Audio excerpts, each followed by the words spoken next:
Күндердің бір күні Джон Дулитл деген таңғажайып дәрігер өмір сүрді. Оның бір ерекше қасиеті жануарлармен сөйлесе алатын еді. Ол өзінің әйелі Лилимен бірге жер шарын саяхаттап көптеген жануарларға көмектесіп жүрді. Олар өте бақытты еді. Алайда бір күні Лили жаңа саяхатқа аттанамын деп теңізге шыққанда найзағайдың кесірінен қайтыс болды. Осыдан кейін қайғы мен үмітсіздіктің құрсауында қалған дәрігер Дулитл өте еріншек болып кетті және өзінің жабық меншігінде көптеген жануарларды емдеп, солармен бірге өмір сүретін болды. Алайда бір күні Стаппенс деген ерекше бала Дулитлдің тыныштығын бұзды. Стаппенс те әртүрлі жануарлар түрін жақсы көреді. Әкесі бұл баланы өзімен бірге аңшылыққа алып шықты. Сонда бала әдейі ешкімді атып алмайын деп аспанға оқ атты, бірақ та оғымен тиынды жаралап алды. Сонда әкесі бейшара тиынды өлтір деп бұйырды. Бірақ та бала бұлай жасамады. Ол жараланған тиынды алып, дәрігер Дулитлдің тұрағына қарай жүгіреді. Осы жерде Полли деген папугай балаға ішке кіретін құпия есікті көрсетті.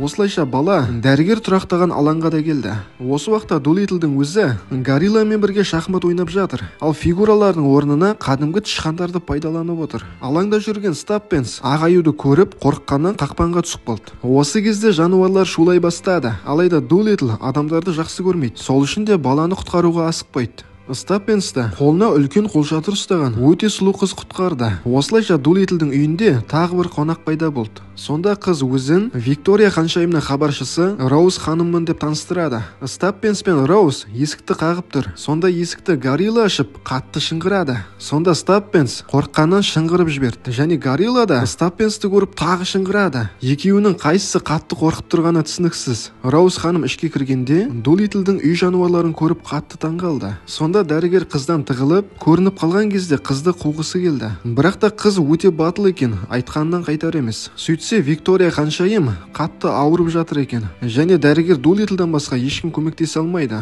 Бірақ та дәрігер адамдарға емес, жануарларға ғана көмектесемін дейді. Сонда Стаппенс ең болмаса жаралы тиынға көмектесіңізші деп өтінді.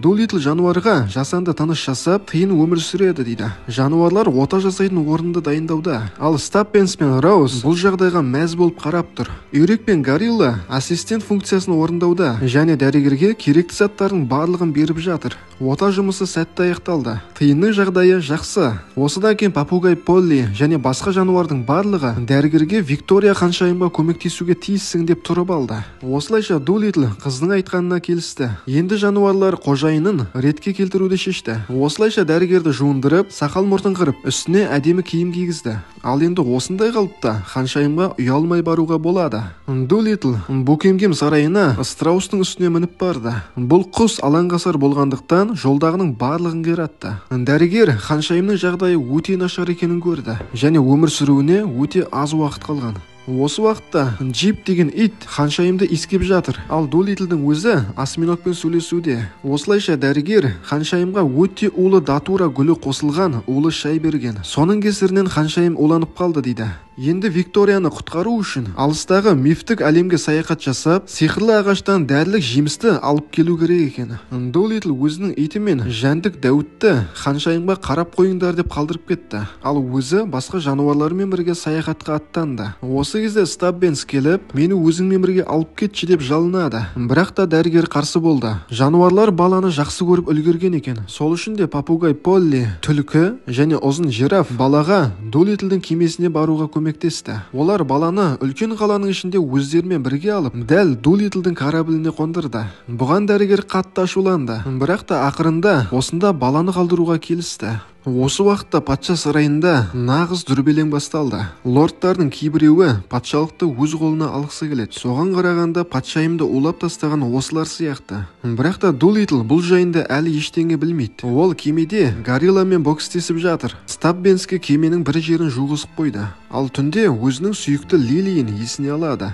Жолда жүзіп баратып олар жау кораблін көреді. Оның капитаны Блэр Матфлай. Ол өте жауыз және Дулитлдің ең басты қарсыласы. Ол дәрігердің кемесіне шабуыл жасап, зеңбіректермен атқылай бастады. Сонда Дулитл дереу скафандрын киіп, суға секіріп, теңіз китінен көмек сұрайды. Сонда кит кемені өзімен бірге қатты жылдамдықпен тартып, жау кемесінен қашып кетті. Осылайша біздің басты кейіпкерлердің жолдары қарақшылардың аралына әкелді.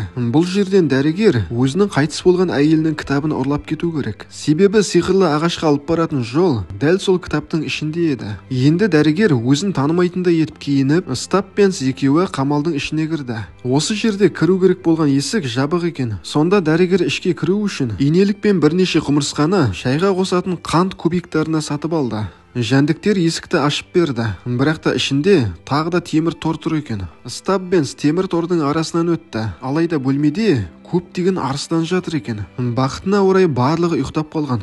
Батыр бала арыстандарды оятып алмай өтіп, құпия бөлмеге де келді. Тау боп үйілген алтындар мен қазыналардың арасынан бала Лилидің күнделігін тапты. Алайда бұл жерде қарақшылардың патшасы Расуол баланы ұстап алды. Осы уақытта дәрігерді де ұстап алған екен. Осы кезде Расуолдың Лилидің әкесі екенін білдік, және ол қызының өліміне Дулитлді кінәлайды. Осылайша Дулитлден кек алу үшін патша оны өте зұлым Парри деген жолбарыспен бірге бір бөлмеге қамап тастады. Ал бұл көрініске көрші бөлмедегі қарақшы қоян рахаттана қарап тұр. Осы жерде жолбарыстың бұрын дәрігердің емделушісі болғаны белгілі болды. Сол кездері дәрігер жолбарыстың психикалық ауруын толық емдемей, Лилимен бірге орманнан қашып кеткен екен. Соның кесірінен Барри өте ашуланшақ болып кеткен. Алайда Барри көңілі қалған өте жаралы жануар еді. Дулитл жануарға көмектесіп, психотерапия сеансын өткізгісі келді.